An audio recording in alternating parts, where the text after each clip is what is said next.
panorama de la administración pública, de lo que es el Estado. Es verdad que no hemos concluido con el tema del Estado todavía, nos hemos quedado en la parte de instituciones, pero creo que ya tienen un reflejo, una idea de cómo es el Estado. Los temas a continuación, en el Moodle lo voy a poner por sesiones. Se supone que son 15 sesiones, porque son 3 días por semana, 5 semanas, y son 15 sesiones. Hoy, mañana y pasado vamos a llegar hasta la cuarta, quinta sesión. Pero vamos a empezar con esta sesión que se denomina inflación, tipo de cambio y déficit fiscal. Inflación, ustedes muy bien saben, tiene que estar relacionado con el Banco Central de Reserva, el tipo de cambio de igual manera, mientras que el déficit fiscal tiene que ver el Poder Ejecutivo, ¿correcto? Es decir, el Ministerio de Economía y Finanzas, los dos primeros, el Banco Central de Reserva del Perú.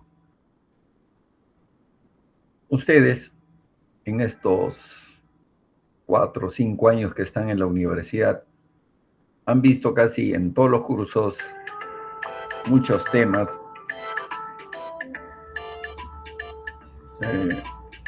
Sí, mil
disculpas, chicos, por favor.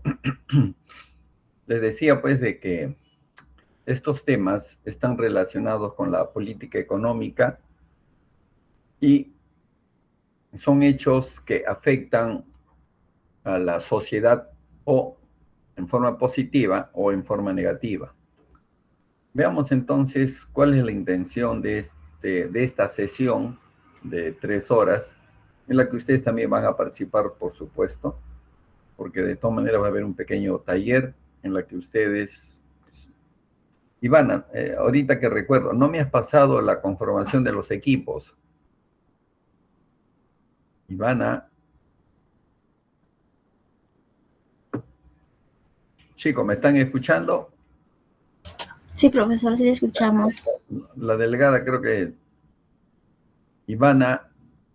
Hola, profesor. Hola, Buenas Ivana, te tardes. pido un favor. Buenas tardes. Si me haces llegar la lista de los equipos formados, por favor. Ah, sí, profesor. ¿Se le envío por correo? Como gustes, por Ok, cualquier medio, pero envíamelo porque hoy día van a trabajar los equipos, hoy día van a trabajar en la última hora. ya.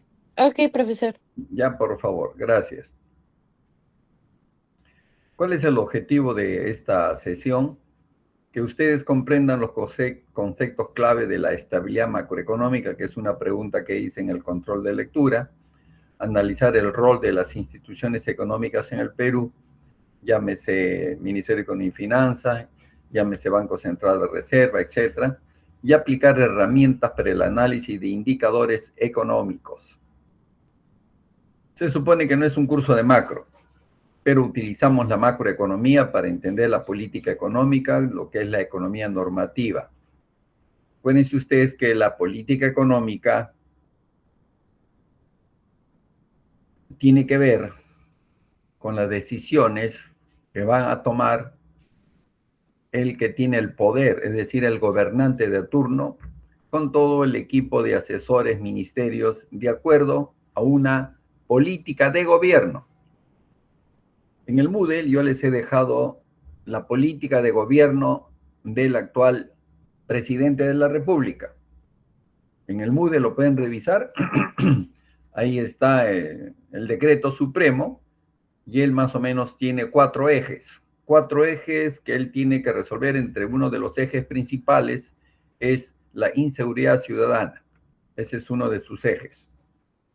Entonces, esa es la idea, de que ustedes entiendan cuáles son las herramientas, cuáles son las políticas públicas, no hablo de política económica, sino cuáles son las políticas públicas que nacen de todas estas cosas que nosotros vamos a conversar en estas 4 semanas que nos quedan. Veamos, ¿cuál es el contenido del tema del día de hoy? Es la inflación, es el tipo de cambio y es el déficit fiscal. Cuando yo digo inflación, voy a tener que definir cuáles son las causas de demanda, de oferta, expectativas, efectos en la economía y la medición. Cuando hablamos de tipo de cambio, hablamos de oferta y demanda de divisas, tipos de régimen cambiario, si es flotante, si es fijo, si es intermedio, con flotación sucia, como es una terminología que se utiliza, y su impacto en la competitividad. Asimismo, el déficit fiscal, que lo ve definitivamente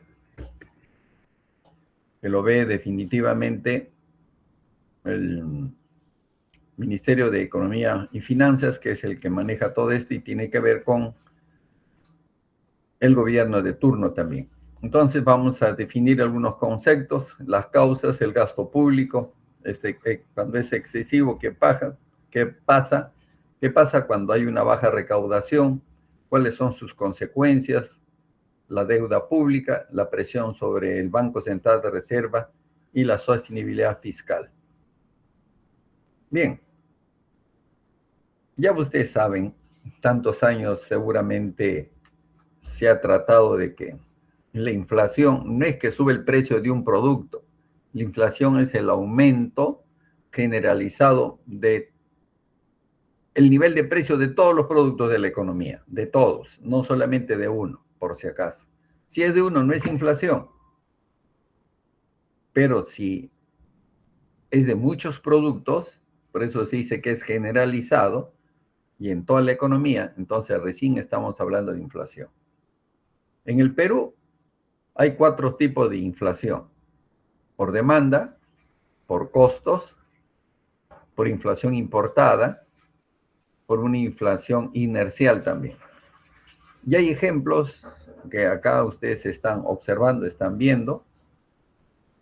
Por ejemplo, cuando hay una inflación de demanda, vemos que hay una expansión fiscal sin respaldo productivo, es decir, utilizamos muchas veces la maquinita, ¿no? La gente consume grandes cantidades y los créditos son excesivos. No es bueno esto. Luego tenemos inflación de costos o por costos, cuando se trata pues de que aumentan los precios internacionales de alimentos y de combustible. Y eso lo hemos vivido en los años 2007, 2008, 2021, 2022. Vamos a hablar un poco de ello. Luego hay una inflación importada también. Esa inflación importada es cuando se deprecia el sol, hay un alza de los precios internacionales, ¿no? Entonces hay una transmisión a nuestros precios internos. Luego tenemos una inflación inercial. Eso fue más o menos en los años 80. Son expectativas inflacionarias que se autorrefuerzan muy relevante en los años 80 en el Perú. Veamos. Cuando hablamos inflación por demanda, esto trae a colación muchas cosas, por si acaso. Ustedes muy bien saben, por macroeconomía que la demanda agregada crece más rápido que la oferta agregada. Y esto genera aumento o alza de los precios. Entonces, repito acá, cuando la demanda agregada es mayor que la oferta agregada, entonces hay un exceso de demanda, por lo tanto hay un aumento de precios. Los motores que provocan esto es la expansión del gasto público sin el respaldo productivo, expansión excesiva del crédito privado, boom de consumo financiados con endeudamiento y políticas fiscales procíclicas en periodo de auge. Temas que ustedes lo han tratado en macroeconomía, pero que nos sirve a nosotros como base para entender la toma de decisiones en política económica. El mecanismo económico es que el gobierno aumente el gasto o reduce impuestos. Entonces sube la demanda. Ustedes seguramente lo han visto en ISLM, ¿no? Desde el punto de vista simple, con una visión bastante simple. En este caso, estamos hablando del mecanismo económico. Las empresas no pueden expandir producción al mismo ritmo, porque hay rigideces de oferta. Aparece escasez relativa, por lo que los precios suben. Este es el mecanismo económico. Pero, ¿qué es lo que sucede? Que el Banco Central de Reserva no reacciona. Mejor dicho, si no reacciona, la inflación se acelera. Miren la importancia de lo que hace el gobierno y lo que debe hacer el Banco Central de Reserva. Si nosotros queremos verlo desde el punto de vista, desde política fiscal y política monetaria utilizando ISLM, entonces la expansión fiscal desplaza al IS a la derecha.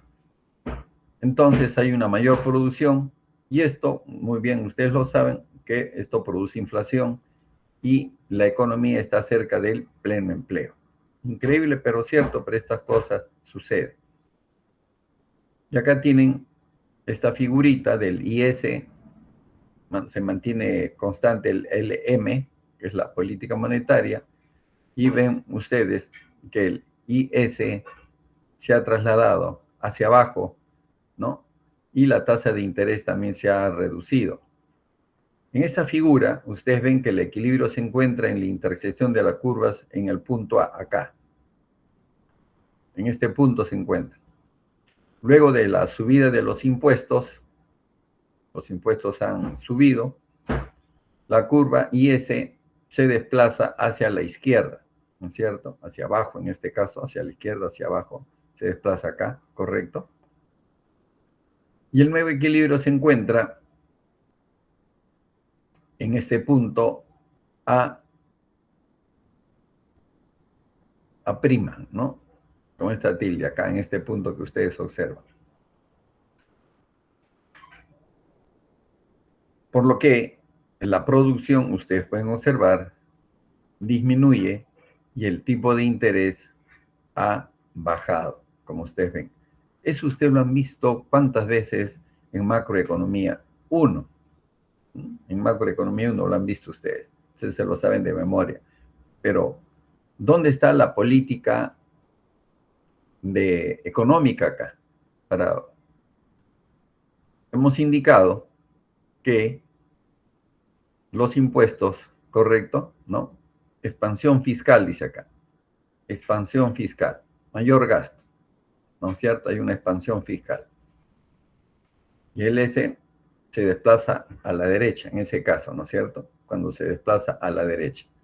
Pero en este caso, estamos poniendo como ejemplo que hay una subida de impuestos, es decir, la política fiscal utiliza un instrumento y sube impuestos. O sea, el impuesto es un instrumento fiscal, eso lo saben ustedes perfectamente. Por lo que se traslada a la izquierda la curva IS. Hacia la izquierda, hacia abajo, como quieran ustedes llamarlo. Eso deben entender cuando yo digo impuestos, ¿no? Que se han incrementado los impuestos. Esa es una política fiscal, ¿correcto? ¿Y por qué hace eso el gobierno? se supone que el gobierno sube impuestos porque necesita recursos para poder gastar o para poder invertir. Si uno hace un análisis ahora, observamos que el actual presidente, el Congreso de la República, está bajando impuestos a la renta a muchas empresas.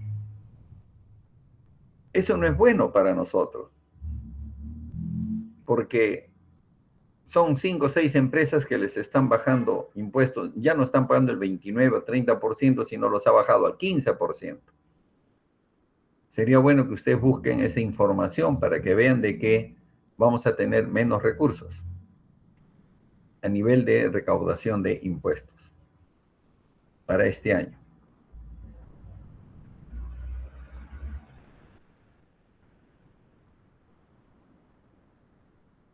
Acá la explicación, un poco más lógica, dice, la subida de los impuestos, en este caso contracción fiscal, provocó una reducción de la renta disponible, por lo que disminuyó el consumo de los individuos. Claro, si yo tengo que pagar impuestos, yo tengo mi ingreso personal, y a mi ingreso personal, eso sí se acuerdan ustedes, le deduzco los impuestos, entonces me queda ingreso personal disponible. O sea, lo que ya yo puedo gastar. Eso lo saben ustedes perfectamente. Ingreso personal menos impuestos me da ingreso personal disponible. Entonces, tengo menos ingresos, tengo menos renta, por lo que me obligo a consumir menos también. Es decir, los individuos consumen menos. Y utilizando el efecto multiplicador, definitivamente se reduce la producción, se reduce la renta. Por lo que además, esto provoca que se reduzca la demanda de dinero y esto es lo que ha provocado el descenso de la tasa de interés conforme se ve en el gráfico, ¿correcto? Este descenso atenúa en forma parcial, no se anula, ojo, no se anula. Este efecto que produce la subida de los impuestos en la demanda de bienes. Claro, ¿por qué yo subo los impuestos? Puede ser el IGB, puede ser el impuesto a la renta, ¿correcto? Ustedes muy bien saben que es el... Acá hay dos temas que es bueno que ustedes también conozcan, ¿no? Los impuestos progresivos y los impuestos regresivos. En un país hay impuestos progresivos cuando el impuesto a la renta es lo que más recaudamos, es decir, se le está cobrando la renta, los impuestos a la renta a los que más tienen. Pero si vemos que nosotros recaudamos más IGB, Impuesto General a las Ventas, y el IGB, que es un impuesto indirecto, es mayor que el impuesto directo, que es un impuesto a la renta, entonces estamos hablando de impuestos regresivos. Aquí en el Perú hemos tenido esas cosas también. Sería cuestión de revisar los montos de los impuestos a la renta, los impuestos directos, versus el monto de recaudación del IGB, que es un impuesto indirecto, y veamos si es que el impuesto a la renta es mayor al impuesto, al IGB o impuesto indirecto, entonces podemos decir que en el Perú nuestra recaudación es progresiva. Pero si es al revés, sería una recaudación regresiva, en la que los que menos tienen son los que más pagan, que no es justo, creo yo, ¿no? Bien.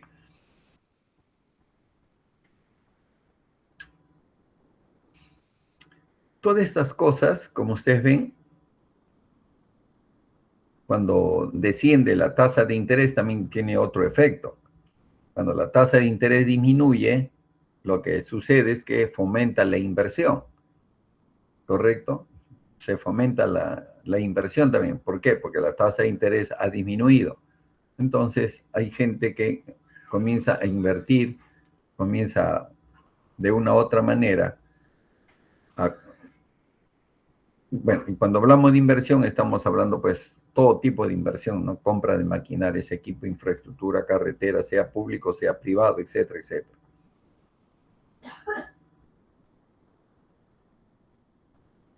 En este caso, la pregunta que tenemos que hacernos es, ¿cómo queda conformada la demanda agregada luego del cambio? La hipótesis es que el gasto público no ha variado. Ojo que lo que hemos hecho es aumentar los impuestos, ya que se supuso que la consolidación fiscal se lleva a cabo mediante un aumento en los impuestos. La subida de los impuestos disminuyó la renta disponible, lógico, y por ende el consumo, lógico también. No podemos saber en forma exacta qué ocurre con la inversión, ya que hay dos efectos opuestos actuando sobre ella. Por una parte, la disminución de la producción la afecta en forma negativa, pero por otra parte, el descenso de la tasa de interés estaría provocando un incremento en la inversión. Esas cosas suceden, hay muchas veces contradicciones. Por eso acá hay una disminución de la producción, en la que afecta en forma negativa porque ha aumentado los impuestos. Y ustedes muy bien lo saben, cuando uno hace microeconomía, ustedes ven que las empresas son los intermediarios que cobran los impuestos por el Estado, ¿no? Y luego la empresa transfiere esos dineros al Estado. Pero como ha bajado la tasa de interés, entonces hay otro sector que esto provoca que haya inversión. Pero un ratito voy a enchufar mi laptop que se está acabando la batería.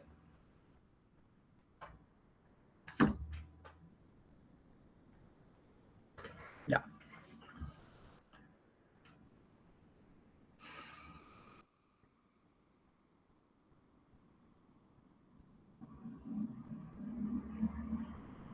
A ver, veamos algunos ejemplos en nuestro país. El primer caso, cuando hay una expansión fiscal procíclica. Eso sucedió en el 2020-2021, durante la pandemia. Hubo una gran expansión del gasto público en la que se tuvo que emitir bonos, se tuvo que hacer un programa de emergencias y ustedes muy bien conocen, se creó lo que se llama Reactiva Perú, en la que se prestó grandes cantidades de dinero y creo que en una clase les dije que ya se ha recuperado casi el 90% de todo esto. Este hecho de expansión fiscal procíclica hizo que en el 2021 se recupere rápidamente el consumo. La oferta no se ajustó al ritmo, ¿no?, que se creía, y las presiones inflacionarias fueron en el 2021 y 2022. ¿Por qué? Porque hubo presiones inflacionarias definitivamente. Entonces, ¿cuál es la lección de este caso? A consecuencia del estímulo fiscal, que fue necesario y en plena recesión, porque acuérdense ustedes que nadie salió de casa, todo el aparato productivo se paralizó. Lo que no se paralizó fue el sector agrario, la gente de la sierra, la gente, los agricultores, agricultores familiares mayormente, ellos no pararon. Gracias a ellos es que hemos tenido alimentos acá en toda la costa casi. Pero este hecho de que haya una expansión fiscal puede generar inflación si se mantiene cuando la economía ya está recuperándose. Claro, esto no debe ser constante, porque sí provoca inflación definitivamente. Esto se tiene que cortar cuando ya corresponda. No se puede demorar. Esto fue una experiencia acá en el Perú, por si acaso. Otra experiencia fue entre el año 2006 y el año 2013, el boom del crédito y del consumo. fue un periodo de alto crecimiento. Sería bueno mirar los registros del Producto Bruto Interno y su tasa de crecimiento. Hubo una expansión del crédito bancario y un consumo interno. Hubo un crecimiento acelerado de sectores como construcción y comercio. Hubieron presiones inflacionarias contenidas gracias a la intervención del Banco Central de Reserva. Juega un rol fundamental el Banco Central de Reserva, pero con episodios de inflación cercanas al límite superior al de la meta. Acuérdense ustedes que no debemos pasar del 3%, no debemos pasar del 2%, más o menos 2% aproximadamente. ¿Cuáles son las implicancias de política económica de lo que hemos estado conversando? Lo fundamental es el rol del Banco Central de Reserva. Ellos suben la tasa de interés para enfriar la demanda. Claro, ¿qué es lo que sucede cuando suben la tasa de interés de referencia? Hay que explicarlo, esa tasa de interés de referencia. No es la tasa de interés de los bancos. Ustedes saben que la tasa de interés de los bancos son tasa pasiva, tasa activa. La tasa activa es por los préstamos y la tasa pasiva es por los ahorros, ¿no? Acá cuando hablamos del Banco Central tenemos que hablar de la tasa de interés de referencia. Sube la tasa de interés con la finalidad de encarecer el crédito, ¿no? En este caso, para enfriar la demanda, en el consumo también. ¿Cuál es el rol del Ministerio de Economía y Finanza como implicancia de política económica? Evitar el gasto procíclico y fortalecer las reglas fiscales. Esto es fundamental, esta parte de las reglas fiscales. Hay un comité, una comisión que tiene que ver estos temas también. Es decir, la coordinación fiscal monetaria es clave. Es decir, la coordinación del Banco Central de Reserva con el Ministerio de Economía y Finanzas es clave para que la política económica de un país más o menos esté en una estabilidad económica, al menos. Bueno, ya ustedes saben que los componentes de la demanda agregada, ¿cuántas veces lo han visto ustedes? Tiene que ver con el consumo, con la inversión, con el gasto de gobierno y con las exportaciones netas, ¿no? Y ahí tienen ustedes el consumo, la inversión, el gasto de gobierno, y acá tienen ustedes ya la demanda agregada, ¿correcto? Ustedes muy bien saben que la demanda agregada se desplaza cuando se modifica la política macroeconómica, cuando se introducen cambios monetarios o cambios en el gasto público o en los tipos impositivos, es decir, en los impuestos. Eso es lo que provoca que la demanda agregada se desplace o se modifique. Puede ser hacia arriba, a la derecha, puede ser a la izquierda. Depende de muchos factores. O cuando se producen acontecimientos exógenos que afectan al gasto, por ejemplo, un cambio de la producción extranjera que afecta a las exportaciones, o de la confianza de las empresas que afectaría la inversión. Entonces, hay muchos motivos para estos temas. Por ejemplo, ¿qué es lo que ha pasado en las bolsas de Wall Street y las bolsas de Shanghái en la China? El precio de la plata en Estados Unidos, en Wall Street, hoy día en la mañana ha estado $91, mientras que en Shanghái ha estado $103. La pregunta es, ¿cómo es posible que haya una diferencia de $13? Sí, $104, ¿no? Hay una diferencia de 13. Nunca puede suceder eso. Entonces, ¿qué es lo que está pasando en Wall Street, acá en Estados Unidos? Que la gente quiere en físico la plata. Cuando yo digo plata me refiero al mineral. Así como el mineral oro está en más de 4,000 y tantos dólares la onza Troy, la plata también tiene una buena performance para invertir en eso. Pero la gente que ha pedido no quiere la plata en valor o en papel, quiere la plata en físico. Seguramente en algún curso de finanzas corporativas les han explicado cómo funcionan estas cosas. ¿Han tocado esos temas, chicos? Por favor, Arlet, Arlet, Arlet, Arlet Sánchez, Arlet Sánchez, estoy llamando. Arlet Sánchez a la 1, Arlet Sánchez a las 2, Arlet Sánchez a las 3. No me ha contestado.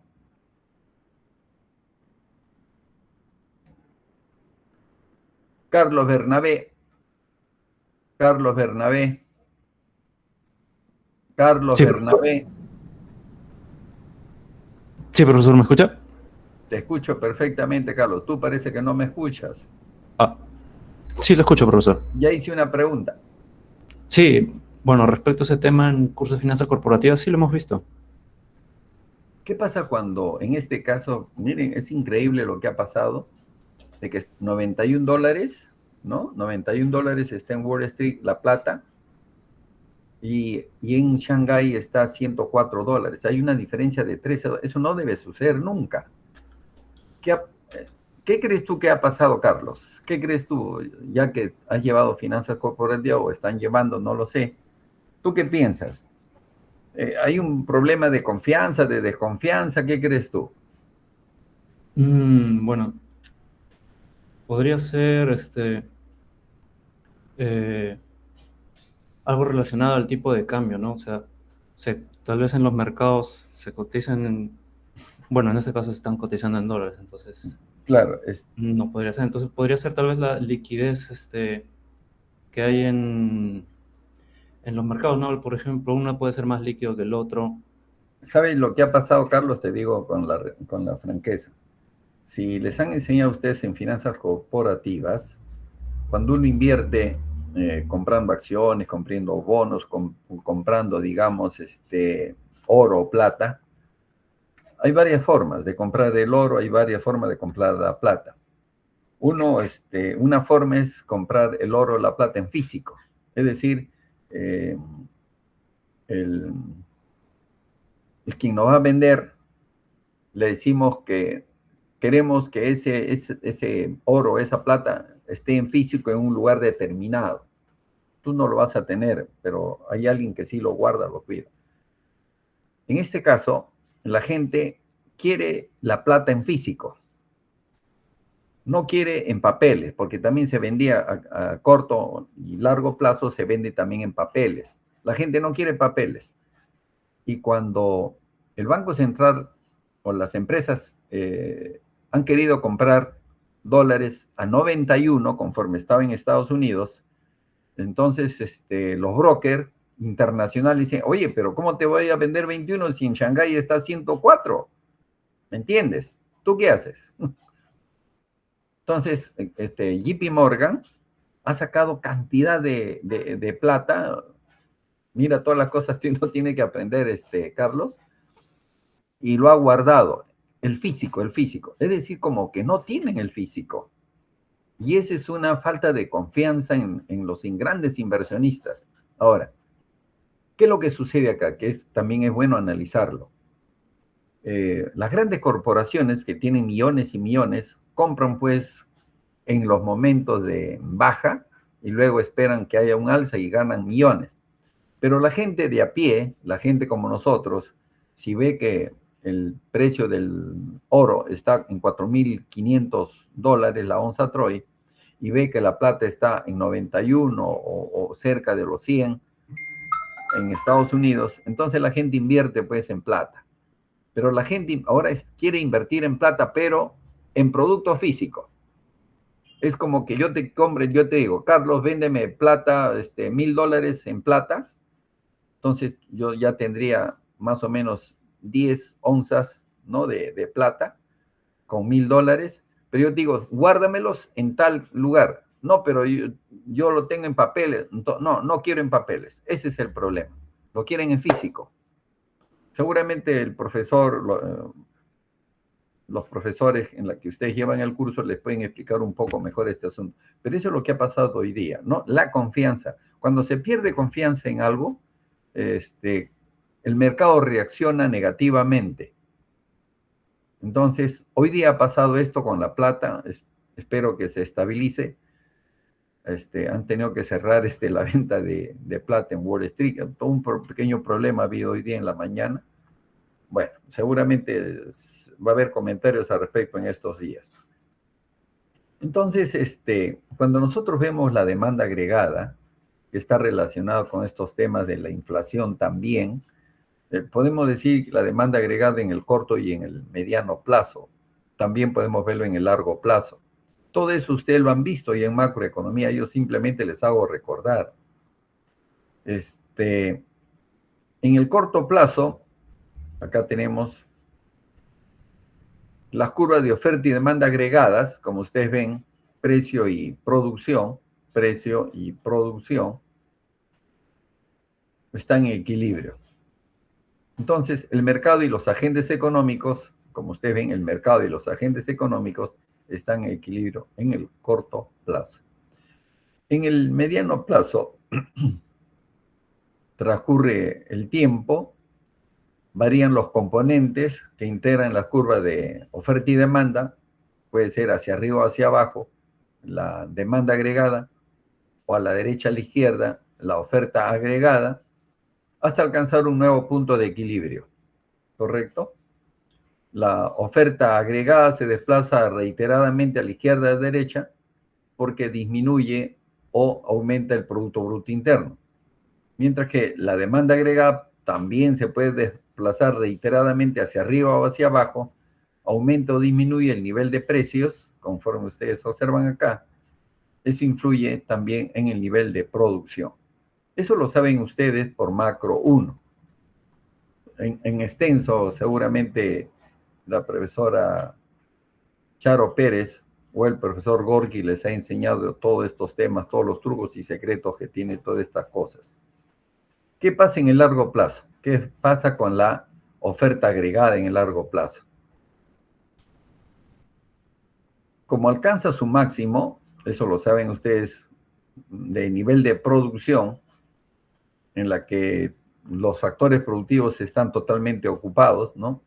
Entonces, se habrá ajustado el mercado y su PBI potencial, ¿no? Su PBI potencial, que es un nivel de producción ideal en la que no hay presión inflacionista, es por ello que la curva de oferta agregada a largo plazo es vertical. Acá lo tienen ustedes, es vertical, paralela al eje del nivel de precios. Entonces, podemos decir algunas cosas que lo que están pasando en lo que ha pasado el año pasado y lo que está pasando este año. La inflación se encuentra controlada y dentro del rango meta del Banco Central, cerca del 1,5, 1,53 más aproximadamente, entre el año 2025 y el año 2026.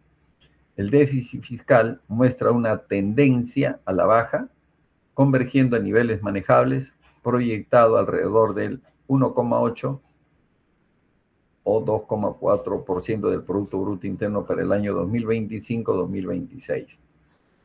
Estoy hablando del déficit fiscal, no estoy hablando de deuda.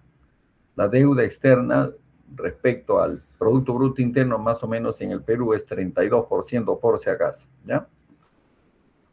El tipo de cambio se ve influenciado por estos factores y los términos de intercambio favorables, es decir, precio de materias primas, para nosotros es favorable porque ha subido el oro, ha subido la plata, a nivel de agroexportación no estamos mal, estamos muy bien, etcétera, ¿no? Pero esto genera pues estabilidad y mejora en la posición fiscal y a nivel externo, aunque la volatilidad global siempre es un riesgo, se refiere a los acontecimientos externos también provocan efectos al Perú. Eso lo vamos a ver cuando veamos cómo es que hay inflación de costos, ¿no? En la inflación de costos sucede esos temas cuando suben las materias primas, hay problemas del petróleo, etcétera, etcétera. Entonces, estos datos que les voy a dar ahora mismo son reales, ¿ya? Son del día de ayer que sacó esta información.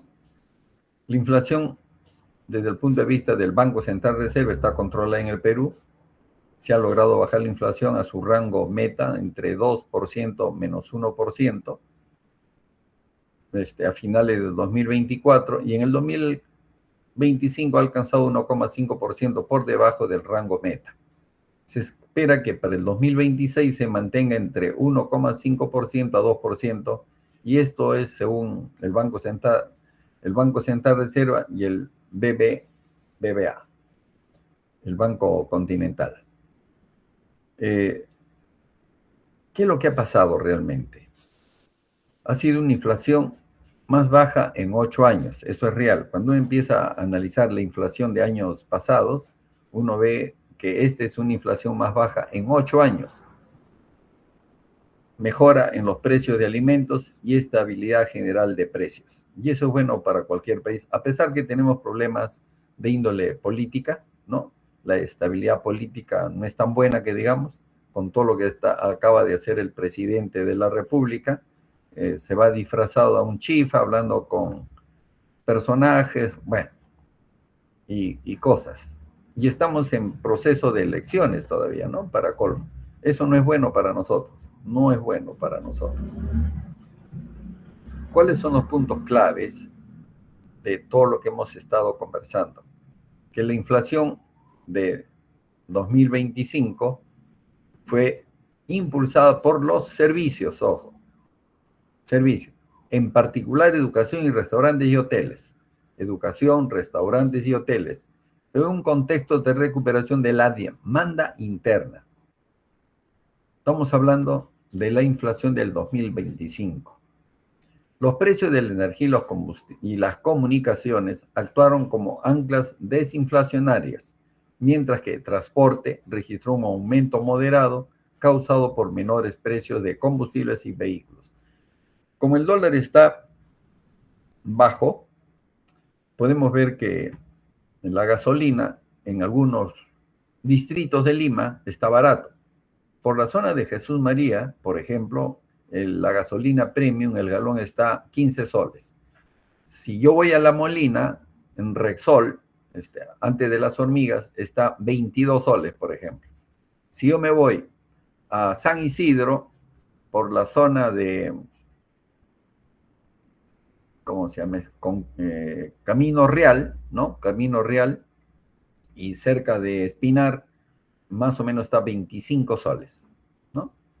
Entonces, pareciera que los precios estén en función de sectores económicos de altos recursos, medianos recursos y bajos recursos. Eso es lo que más o menos observamos.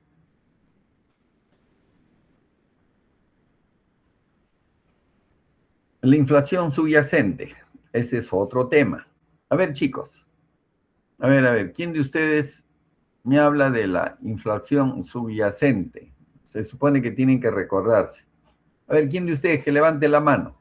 Buenas noches, profesor. Hola, Joel, dime. Josué. ¿Qué tal? Buenas noches, profesor. La inflación subyacente se refiere a la inflación que no toma en cuenta los precios del combustible y precios de alimentos, o precios externos, mejor dicho, ¿no? Que son muy volátiles. No, claro, es mayormente de lo que tú dices, los combustibles y los alimentos. Entonces, cuando le quitamos eso, hablamos de la inflación subyacente, porque son el combustible y los alimentos son los que más varían, ¿no? Y por eso se le quita. Felizmente ahora, si queremos hablar de esto, podemos comprobar de que los combustibles están bastante estables y los alimentos también están bastante estables.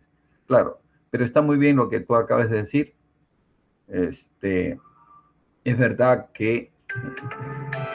Perdón, un ratito, chicos, ya me está llamando el profe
Ivana, un favor. No sé si la presentación se ve o porque no estoy viendo nada yo.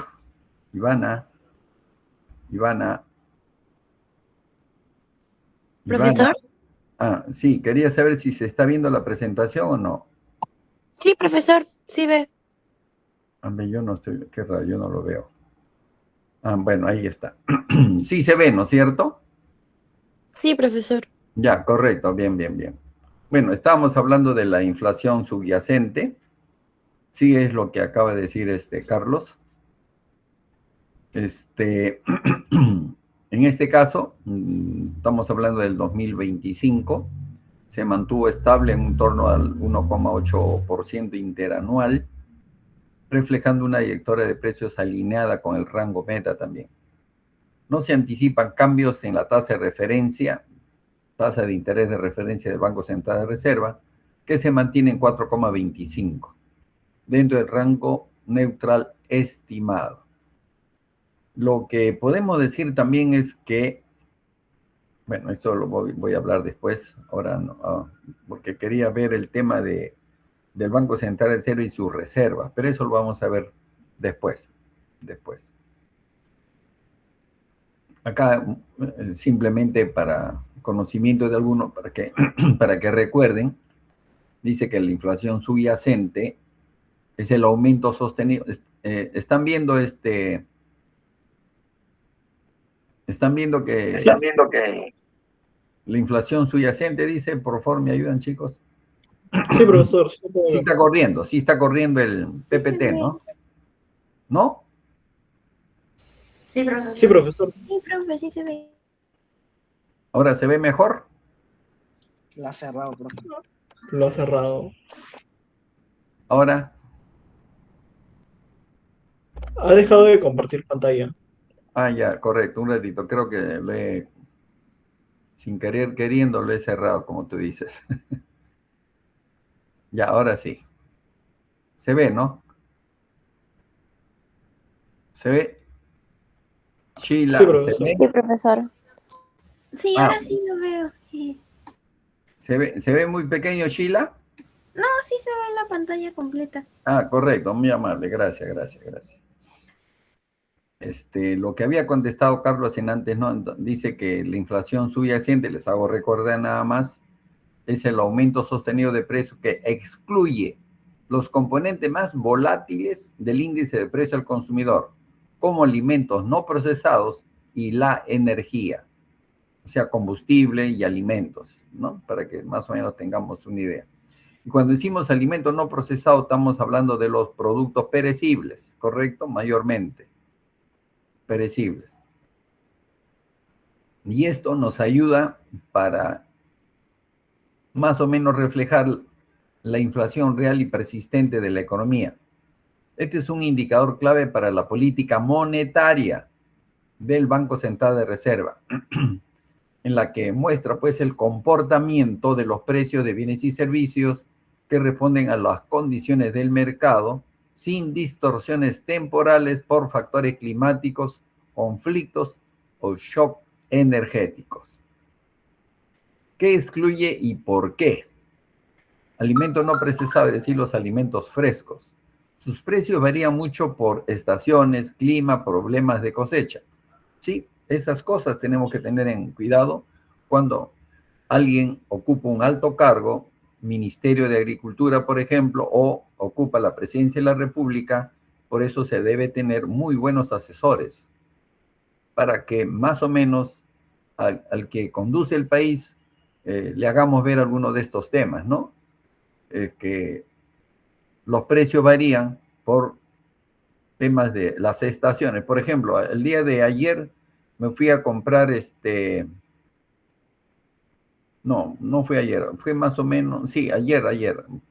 Fui a comprar palta, una palta, y me lo querían vender en 24 soles el kilo de palta, imagínense. Se supone que no es su temporada de la palta, o no hay palta. Son dos cosas. Y si yo me voy al sur del país, en Ica, tengo la plena seguridad que un kilo de palta me va a costar 3 soles en la chacra, versus el precio de la palta, acá en Jesús María, 24 soles el kilo. Increíble, pero cierto. Para que tengan una idea de cómo algunos alimentos no procesados, los frescos, conllevan a que la inflación, quitándole esto, más o menos se vuelve algo estable. ¿Qué pasa con la energía? El petróleo y la electricidad son muy sensibles a eventos geopolíticos y fluctuaciones de oferta y demanda global también.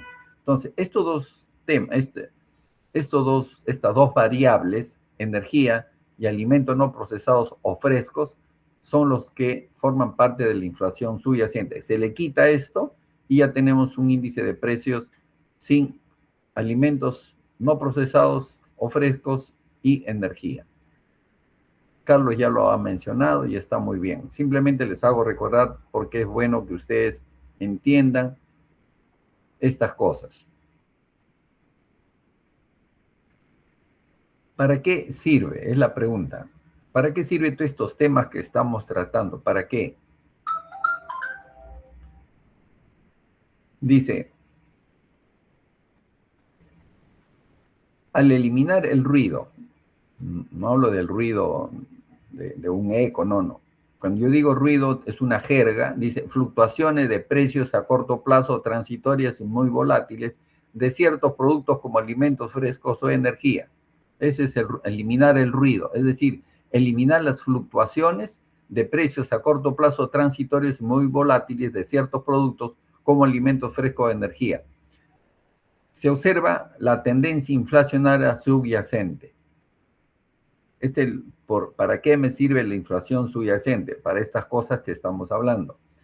Además, sirve como una herramienta de política monetaria. El Banco Central de Reserva la utiliza para tomar decisiones sobre las tasas de interés de referencia, ya que es un indicador más predecible a mediano plazo que la inflación general. Miren ustedes, es más predecible que la inflación general. Además, refleja presiones reales.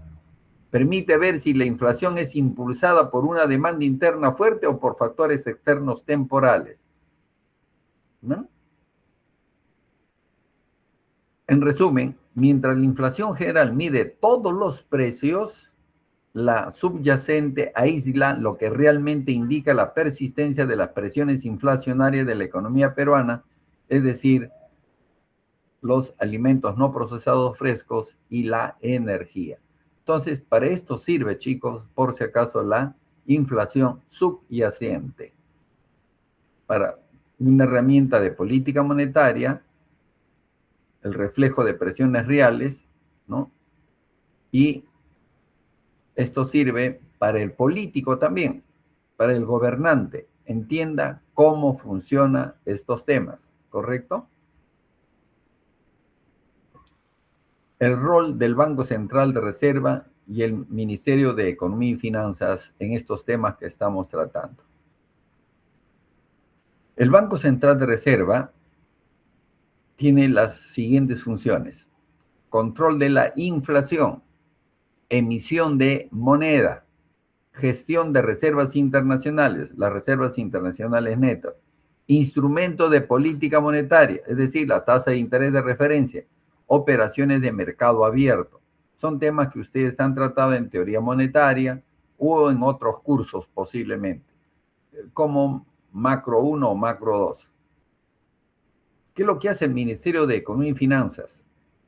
Tiene responsabilidades como el diseño de la política fiscal, gestión del presupuesto público y la deuda pública. Además, coordina con el Banco Central de Reserva para la estabilidad macroeconómica. Para la estabilidad macroeconómica.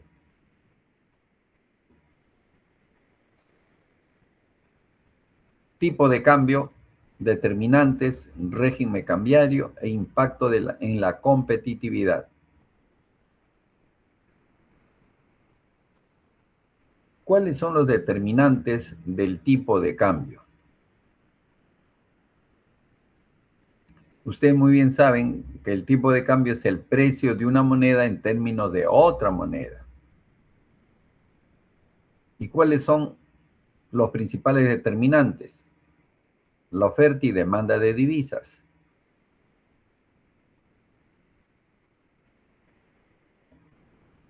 Esta oferta de divisas, ustedes muy bien lo saben, depende de las exportaciones y de las inversiones extranjeras y de las remesas.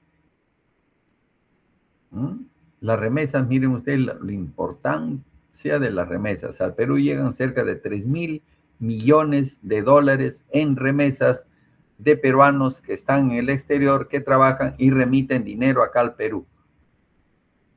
Remiten dinero a Perú. Esas son las famosas remesas. Todas estas cosas está cambiando a consecuencias de las políticas de migración que está dándose en los Estados Unidos, por si acaso. Claro, las remesas no vienen todo de Estados Unidos, vienen de diversos lugares del mundo. Llámese España, llámese Italia, llámese Suiza, llámese Chile, llámese Brasil, Estados Unidos, México, etcétera, etcétera, etcétera. Los peruanos están en muchos lugares del mundo y de ahí remiten parte de su sueldo, lo remiten a Perú y a eso se le denomina remesas. Eso es la oferta de divisas. La demanda de divisas está relacionada con las importaciones, pago de deuda externa y salida de capitales. Además, un aumento de la demanda de divisas tiende a depreciar la moneda local. Repito, un aumento de la demanda de divisas tiende a depreciar la moneda local, mientras que un aumento en la oferta tiende a apreciarla. Pregunta para cualquiera de ustedes, ¿cómo está nuestra moneda? ¿Está apreciada o está depreciada? ¿Qué me dicen cualquiera de ustedes, chicos?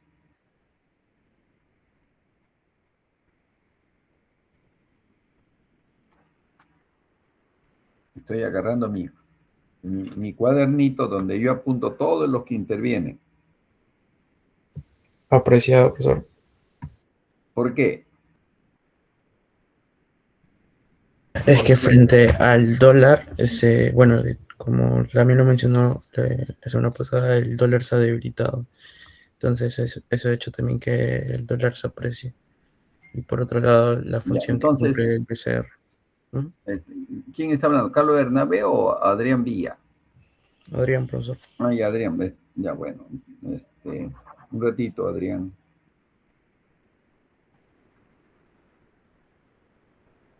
¿Qué pasaría si el dólar estuviera en 4 soles el dólar? Adrián, ¿qué diríamos en ese caso si el dólar estuviera en 4 soles? La moneda se ha depreciado, está más caro. ¿Sea qué? Depreciado. Ya, correcto.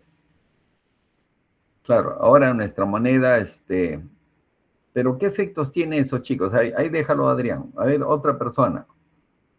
¿Qué efectos tiene cuando nuestra moneda se aprecia? Eso es lo que has dicho tú, ¿no, Adrián? Que nuestra moneda se ha apreciado. ¿Adrián? Ahora sí, sí. ¿Está en cuánto está más o menos? ¿Tienes una idea, Adrián? No. Sí, está 3.37 por si acaso, chicos, ¿ya? 3.37. Antes estaba 3.60, 3.70 y se ha apreciado. ¿Y por qué creen ustedes que se ha apreciado nuestra moneda? ¿Qué es lo que ha pasado? A ver, A ver, Guarino Hacho. Guarino, ¿estás? Guarino. Veo que no está. Dígame, profesor. Ya hice la pregunta, Guarino. Más que todo, el dólar se llega a apreciarse porque existe una mayor demanda de la moneda. A ver, ¿cuál fue la pregunta, Guarino? ¿Por qué se aprecia por qué habría una apreciación respecto a la moneda, ¿no? Ya, ¿a qué se debe? ¿Cuál ha sido la causa para que nuestra moneda, si antes estaba en 3.60, ahora está en 3.37? ¿Qué pasó? Más que todo ha habido un aumento de la demanda de la moneda. O también. A ver, pero si la demanda de nuestra moneda respecto al dólar, ¿no? Respecto al dólar, acuérdate que hay una oferta monetaria, ¿no? Hay una base monetaria, tenemos gran cantidad de exportaciones. A ver, parece que levantó la mano Sí, Tufino, creo que profesor. levantó la mano. ¿Sí? ¿Quién? Ah, Sí, yo, sí, profesor Tufino. sí, Tufino, dime. Bueno, una de por qué se ha apreciado la moneda es porque también han entrado muchos dólares al Perú. Entonces, como hay ¿Por qué entró abundancia. tantos dólares? ¿Por qué ha entrado tantos dólares? ¿Crees tú, Tufino? Bueno, puede ser por las exportaciones, ¿no? Por Ujú, ujú, ujú. exportaciones. O bueno, también puede ser por algún, por remesas. Sí, es verdad también eso, ¿no? Por un lado las exportaciones, por otro lado las remesas que están llegando, entonces tenemos abundancia de dólares.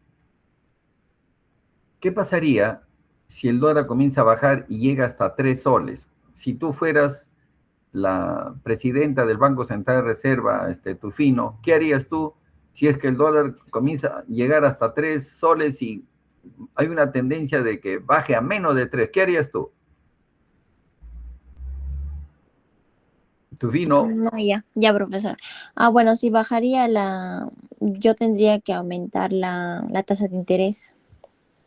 eso sería uno. ¿Y qué otra cosa harías tú? A ver, Ya, también podría ser la tasa de encaje. A ver, vamos a ver, tasa de interés, tasa de encaje. Eso es lo que tú harías. ¿Por qué? ¿Por qué harías eso tú, Tufino? Porque si no, eso afectaría, profesor, a las exportaciones. A ver, vamos a analizar eso, Tufino. Ahí hay que dejarlo. Vamos a buscar a otra persona, a ver. Profesor, Sí, dime, marcas. eh, podría, bueno, en este caso también podría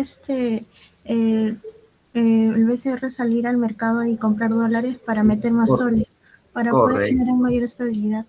claro. Cuando uno ve que el dólar está bajando más allá de ciertas cosas que uno tiene que analizarlo, lo que hace el Banco Central de Reserva es salir a comprar dólares.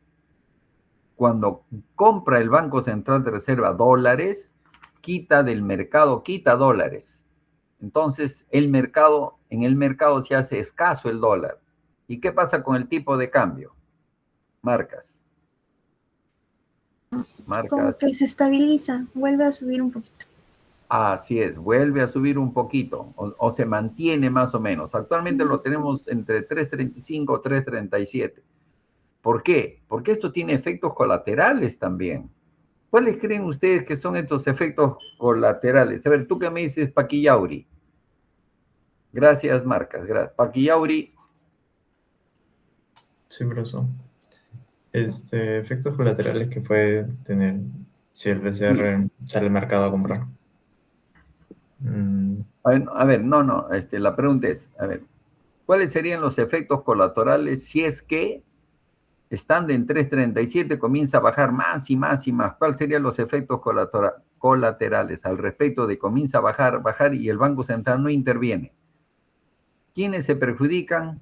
¿Quiénes se benefician para ti, Yauri? Ya, ahí entraría lo que es la importación y la exportación.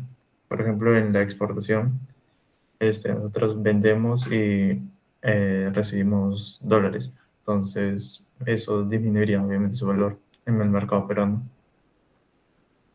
Y sí, sería todo lo contrario al momento de importar. A ver, ¿quién se perjudica si es que el dólar comienza a bajar más y más? El exportado. ¿Por qué? Porque recibiría dólares y tendría menos valor acá en el Perú. Recibiría menos soles. Claro, menos soles. ¿Quién se beneficia? El importador. Ya, pero hay otro grupo de personas que también se perjudican. ¿Quiénes crees tú que pueden ser esas otras personas? ¿Qué se perjudica? Que se beneficiaría podrían ser las personas que tienen deudas, dólares. Que Claro, Claro, los que tienen deudas en dólares sí se benefician, Claro, ¿no es cierto? sí. Pero se perjudican. A ver, vamos a ver qué me dice Geraldine. Sí, Geraldine. No, pero dilo. Sí, pero hay más cosas también, Geraldine Castellanos. Dilo. ¿Cómo? No te escucho bien. No te escucho bien, Geraldine.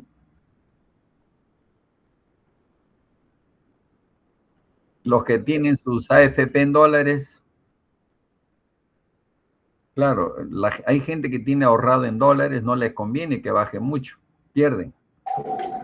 Profesor, Sí, dime, Infante. también sería el Estado si tiene bonos soberanos en soles y con un tipo de cambio muy bajo tendría que pagar más dólares por esa misma deuda.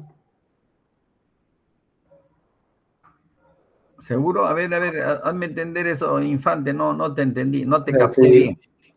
No sé, por ejemplo, si el Estado...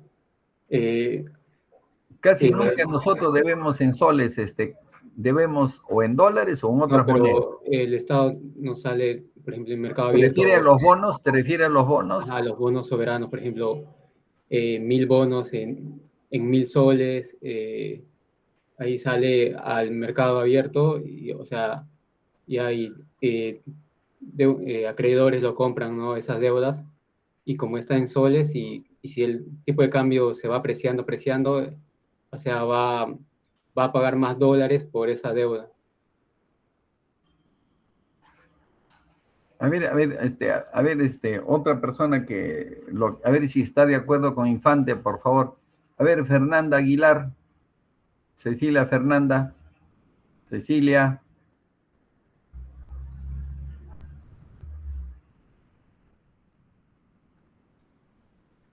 Fernanda Aguilar. Uy, qué pena. Tiene 0, ¿eh?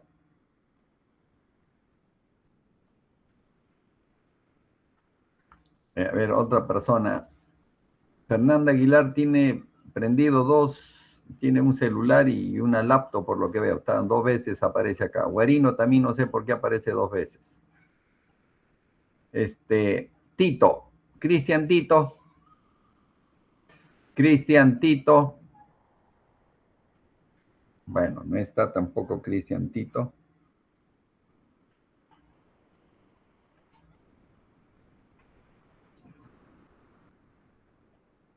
Adrián, perdón. Rosemary Barreto. Rosemary Barreto. Rosemary Barreto. Tampoco está. Sí, profesor, buenas noches. Rosemary.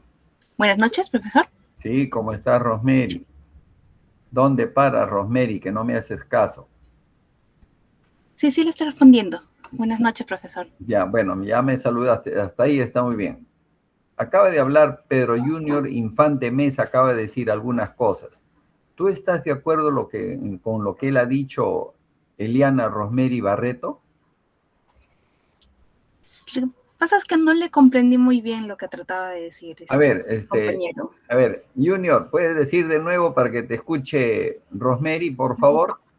O sea, algo así, ¿no? El Estado sale a emitir bonos en soles, digamos, 1000 bonos con valor nominal de 1000 soles. Entonces, si la moneda se aprecia, si la moneda, el tipo de cambio va bajando, la deuda va a tener que pagar más el Estado en dólares, porque la moneda es cada vez más fuerte. A ver, ¿tú qué dices, Rosemary, al respecto de lo que él ha dicho? ¿Tú estás de acuerdo con lo que él dice o estás en desacuerdo por X motivo? A ver, por favor.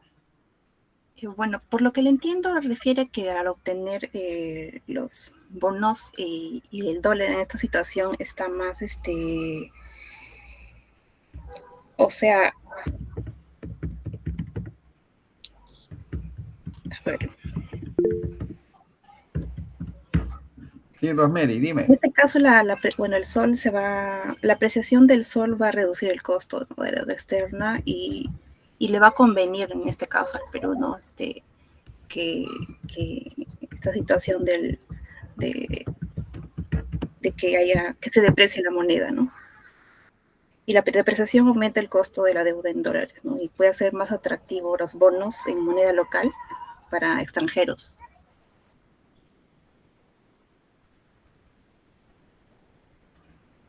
Ya. A ver, ustedes saben que existe un reglamento de bonos, ¿cierto? De bonos soberanos. Chicos, ¿saben o no saben?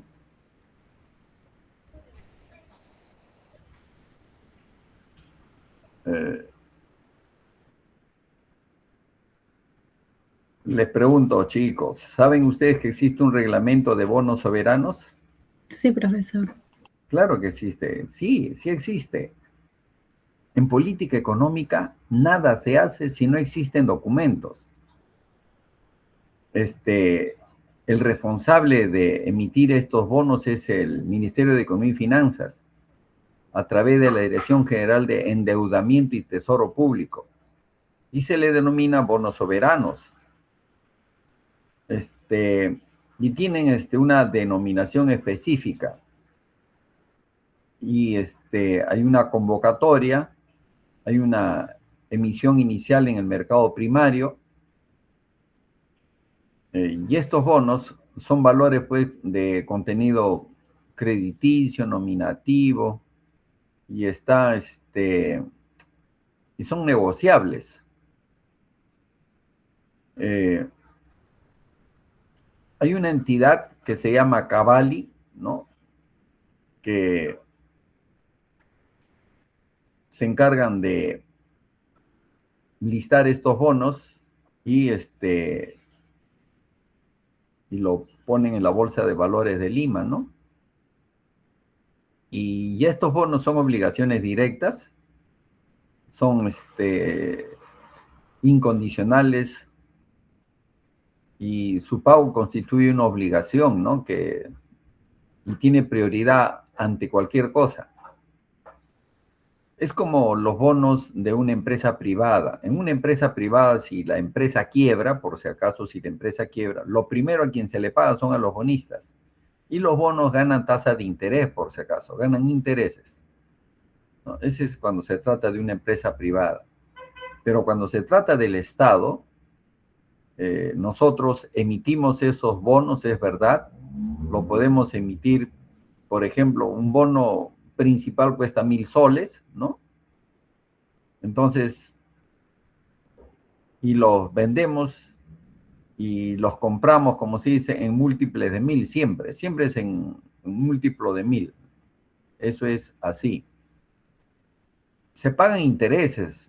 Los bonos que el Perú emite y lo pone en la bolsa, es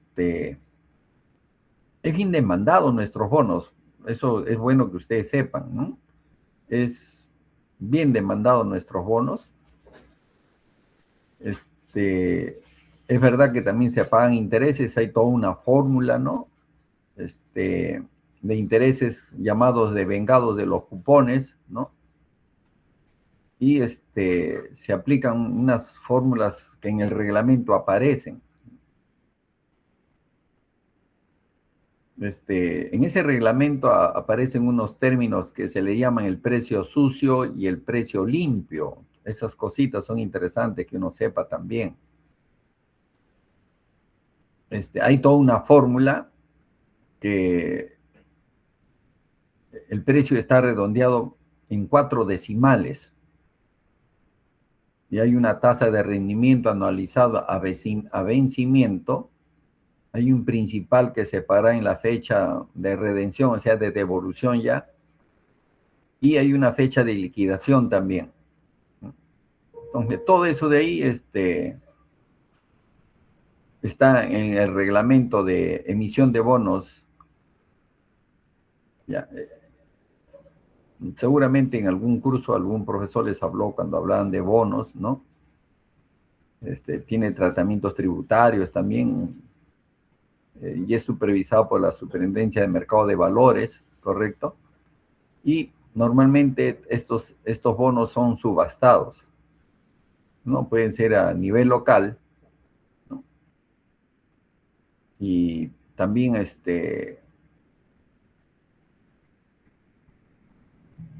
participan en la compra, ¿no? Entidades, ¿no? Llámese AFPs, la empresa de seguros, entidades también de inversión. Y a veces hay otras entidades que participan en la compra también de estos bonos, ¿no? Es bastante interesante cuando uno comienza a ver este famoso reglamento. Y hay todo un procedimiento para la emisión, recompra y reventa de bonos también. Todo eso aparece en la página del Ministerio de Economía y Finanzas. Hay convocatorias, todo eso, ¿no? Y ahí hay unos anuncios, y cuando hay convocatorias, hay una fecha de ejecución de subasta, hay un tipo de subasta, hay tipo de operación a realizar, montos referenciales, máximos, mínimos, según corresponda. Hay un horario para la recepción de propuestas y hay un horario también para la comunicación de resultados de la subasta. Todos estos son procedimientos que están en ese famoso reglamento.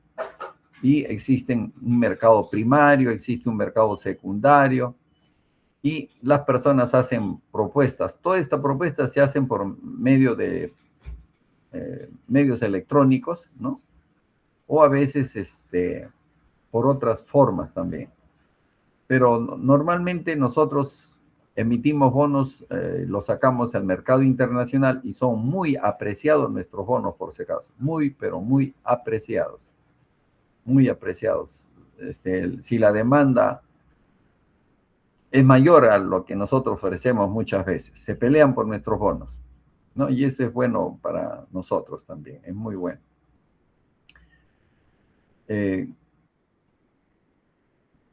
Sí, es bueno que ustedes, chicos, sepan de esto, de estas cosas. He llamado a Cecilia Aguilar, no me ha contestado. Parece que solamente ha aprendido su lacto y ahí ya se fue. He llamado a Tito, Tito tampoco me ha contestado. Bueno, ya es cuestión de ellos, chicos, ya es cuestión de ellos. Profesor, disculpe. Sí, dime. Dime, Tito. Sí, Tito, dime. ¿Profesor, me escucha? Sí, te escucho perfectamente, Tito, te escucho. Dime. Profesor, es que no sé que me había llamado porque justo habían tocado la puerta y ya pues había salido. Creo que estaba en el tema de que la moneda nacional se estaba apreciando y bueno, tocaron la puerta y salieron. Ya, Tito, correcto. Quedas disculpado. Ya te haré otra pregunta después, Tito. Continuamos con las clases, ¿ya? A ver, como para que no se aburran, chicos. Ahorita es 7:32, ¿cierto? Tito, 7:32. Sí, profesor. Ya, 7:42 regreso. ¿Ya? 7:42. En 10 minutos regreso. Ya.